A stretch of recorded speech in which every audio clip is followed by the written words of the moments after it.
This is Radio Now 95.3 FM. Come for the news, stay for informed conversations. Our conversations turn from the economy to another reality. Nigerians lost an estimated 1.3 trillion naira after the collapse of digital asset platform CBEX, which had promised its customers a 30% return on investment in 30 days.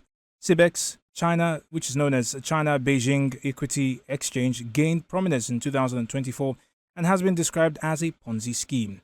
The Securities and Exchange Commission has since issued a statement saying if a platform is not registered with the SEC, it is illegal. Over the years, several Ponzi schemes have thrived in Nigeria, indicating lapses in the ability of the regulator to mitigate these illegal companies.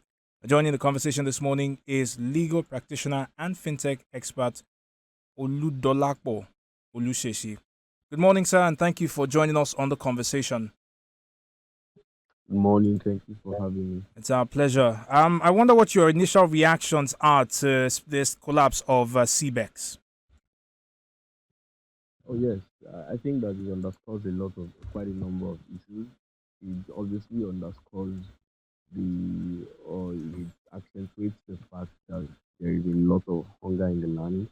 I know that this is not the first rodeo for these policy schemes in Nigeria. I think there was a report that says that Nigerians have lost about 500 or 300 million to Ponzi schemes, particularly in the last 5 years.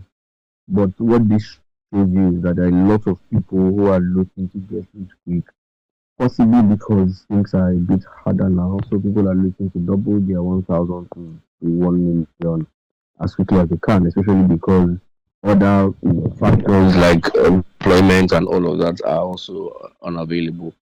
The second issue that I also see is that I think the regulator could have also done a bit more. I know that the DG of the SEC sometime recently at a stakeholders meeting with the fintech operators, they made certain statements about registration and legality of trading platforms and all of that. But I think that for CBEX has been operating fully since 2024, there could have been an outright official statement like there was with Rise Vest, I think, earlier in the year or so, informing the public that that is the trading platform to stay away from and all of that. So I think that's a combination of several factors. The SEC could have done a bit more sensitization around the issue before it got to this point. But I also think that on a larger scale, it is a fact that people are looking for money by any means necessary. And I know that quite a number of people would have remembered MMM in the wake of the CBEX issue, or maybe before it even got to this point. But again, it's a game of luck. So gamblers would always try to find a way around it and hope that the system would not crash before they cash out. So, Mr. Lushasi, we know that there's been recent legislation, right, that's supposed to empower the SEC to combat these illegal companies. And I think about the sheer number that's been estimated to have been lost by Nigerians. 1.3 trillion naira is, I think, half the budget for Lagos State for the year 2025. So that's a massive figure. I do wonder whether statements alone from the SEC are enough. Is there something more the regulator can do in terms of perhaps shutting down the platform's digital access or whatever it may be here in Nigeria in a way that further deters people from engaging with such companies? Yes, you're very correct. The SEC actually has the option, to carry out these enforcement actions against these platforms. I think it was in 2022 thereabouts. The SEC actually took some companies like RiseVest, CloudVest, and a few of them to court, right, claiming that they are dealing illegally in foreign exchange transactions and all of that. Even though the regulator lost the case at the time. Right, I'm sure that with a better strategy, things could have turned out a bit better for them. One other thing that is also important to note is that for some of these guys, I mean, I didn't even know about the CBEX issue until the whole thing came crashing. But I know that what also happens is for these apps, before you are hosted on Play Store or Apple Store, you are required to have a license. But it's again, I think what the some of these guys are doing is that they are finding some evil, innovative ways to circumvent that. So some of them would not disclose the exact thing that they do so that they can get a different kind of license and all of that.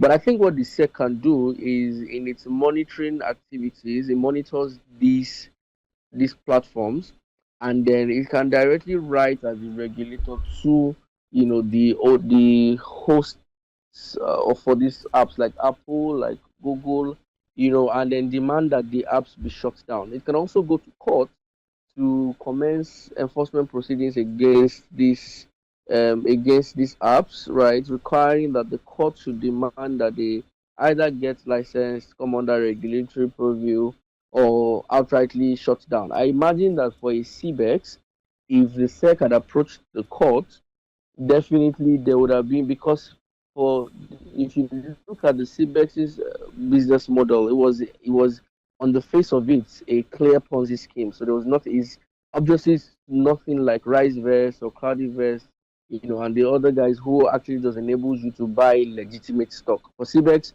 there is nothing legitimate about anything they were doing. I read that you had to bring about 12 people before you could earn your money, and now they are even saying that you should pay $100 or $200 for you to unlock 1,000, 2,000. That's a clear manual from the Ponzi, a clear page from the Ponzi scheme manual. So I think that for CBEX particularly, the SEC would have gone to court and would most likely would have won or would have gotten an order to shut down the platform before it got to this. Mm. It's taken just about 10 years or so for us to get back here again. Between MMM, which was, I think that crashed in 2016, and now I know there have been a few other Ponzi schemes, but none to the level of MMM. And back in 2016, it's estimated that Nigerians had lost about 18 billion naira. So if you look at this roughly 10-year timeline, we have, to be honest, you can't even start talking about going tenfold in terms of how much Nigerians lost. A lot of people, the initial reaction has been, blaming the Nigerians that invested, also talking about how Nigerians don't seem to be able to identify Ponzi schemes right off the bat. But I'm curious as to which other public officials you think should be engaging with this. We've not heard any serious statements beyond, even the SEC really has not put out anything that directly speaks to CBEX. So who are you expecting to hear from on this matter, and what do you expect to hear from them? Okay, so again, like I said earlier, I think that it's very easy to blame Nigerians that invested. That's the very easy prey here. But whilst, of course, there is a level of responsibility that all the people who lost their money would have to take, I think that this shows a bigger issue, and that is that there is a very huge problem in the economy, right? I know that even in America, in some of these advanced countries, there have been issues of Ponzi, people fall into Ponzi schemes and all of that. But I think that it's particularly bad here in Nigeria because the economy is decidedly terrible. So a lot of people looking for jobs who can find it. I've heard that 5 of their friends have made X amount of money from this new trading platform. And hey, people are cashing out every now and then from crypto, stable coins, and all of these things. So maybe this is my own opportunity to also get on the train and get some money. And because there's also a level of illiteracy as well that is also very high, by the way. You also find that there is the inability to make very informed decisions. So there is that.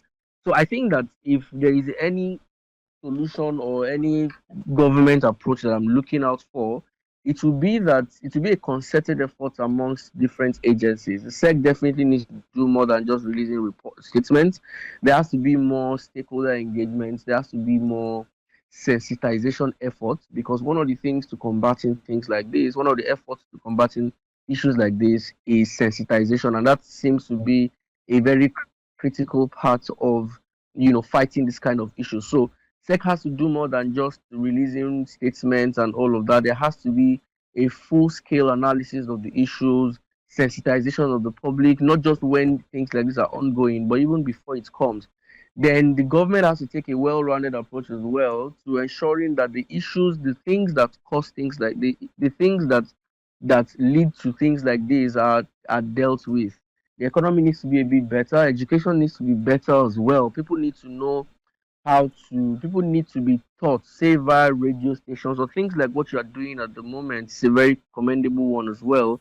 Sensitize people on how to spot these things and the dangers of investing money in them. I know that people will feel like, oh, it's the early days before Ponzi schemes crash. It takes a bit of time, but people also need to understand that there is no timeline, there's no manual, there's no deadline for when it could crash. So yes, I think that sensitization is a very key part of it. The government needs to come together to work together. Ministry of Trade, Ministry of Economy, Ministry of Education, everybody needs to come together to work in a concerted effort towards ensuring that Nigerians are protected and giving the ammunition that they need to be able to fight schemes like this going forward. So that's the approach that I would take. Mr. Oluseshi, as we round off this conversation this morning, I wonder if you can speak to how this latest collapse affects the future of cryptocurrency and digital trading platforms in Nigeria. Is this a plus or a minus for them? All right, so I don't know if it's a plus or a minus, but I think if I would wager, I think it's more like a minus, and that is because now people will be more scared towards anything that seems like crypto. Again, it stems from the fact that there is not a lot of education or information or knowledge of the space just yet. So anything that looks like crypto, people just jump into it. But if you look at the real crypto platforms, they don't operate like this. There is a pattern, there's a model, there are structures to how they operate. Nobody's asking you to bring 12 people or 5 people or even one person before you can cash out. So that is definitely not a crypto scheme. What I think might also need to happen is that crypto companies might also need to do a bit more sensitization, and may also join the sensitization train as well, so that people understand that, hey, CBEX was not a crypto trading platform. It might have used crypto as a tool for achieving its dastardly aim, but it was not a crypto platform. This is how crypto companies work and all of that. So I think that is what they would also need to do. But in terms of it being a plus or a minus, I also think that is going to depend on how they manage it together with the regulators as well. Right. Mr. Oluseshi, thank you very much for your time and expertise on this conversation. Oyindolapo Oluseshi is a legal practitioner and fintech expert who joined us this morning to speak on the collapse of digital asset platform CBEX, with Nigerians estimated to have lost 1.3 trillion naira. You're still listening to Radio Now 95.3 FM Lagos, you're beyond the news station. We urge you to stay tuned. In a few short moments, we'll be bringing you today's conversation on Brands Now. Do stay with us. This is Radio Now 95.3 FM. Come for the news, stay for informed conversations.